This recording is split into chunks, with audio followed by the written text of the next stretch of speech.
இந்த வீடியோவில் provisional mark sheet எப்படி டவுன்லோட் பண்ணுறதுன்னு பார்க்கலாம். ஒரிஜினல் மார்க் ஷீட் உங்களுக்கு இஷ்யூ பண்ணுறதுக்கு கொஞ்சம் லேட் ஆகும். அது வரைக்கும் இந்த ப்ரொவிஷனல் மார்க் ஷீட்டை நீங்கள் காலேஜ் அப்ளை பண்ணுறதுக்கு யூஸ் பண்ணிக்கலாம். அப்படி காலேஜ் நீங்கள் அப்ளை பண்ணும்போது இந்த ப்ரொவிஷனல் மார்க் ஷீட்டில் உங்களை சைன் போட்டு அட்டாச் பண்ணிக்கிங்க. எங்கே சப்மிட் பண்ணாலும் உங்கள் சைன் போட்டு அட்டாச் பண்ணி சப்மிட் பண்ணுங்கள்.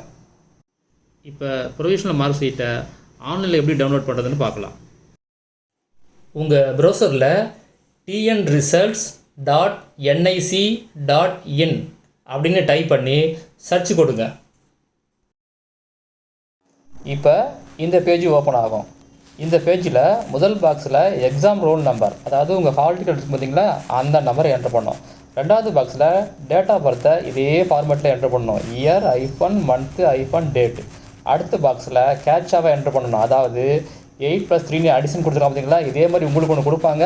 அதை அடுத்த பாக்ஸில் என்ட்ரு பண்ணி சர்ச் கொடுத்தீங்கன்னா அடுத்த பேஜில் உங்கள் நேமு, அதுக்கு இல்லை டவுன்லோட் தி ப்ரொவிஷனல் மார்க் ஷீட்னு வரும். அதை கிளிக் பண்ணிங்கன்னா உங்கள் ப்ரொவிஷனல் மார்க் ஷீட் டவுன்லோட் ஆகும்.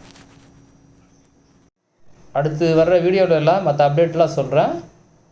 இந்த சேனலை சப்ஸ்கிரைப் பண்ணி பெல் ஐக்கானை கிளிக் பண்ணி வச்சுங்க. அப்போ தான் நான் போடுற வீடியோ நோட்டிஃபிகேஷன் உங்கள் ஃபோனுக்கு வரும்.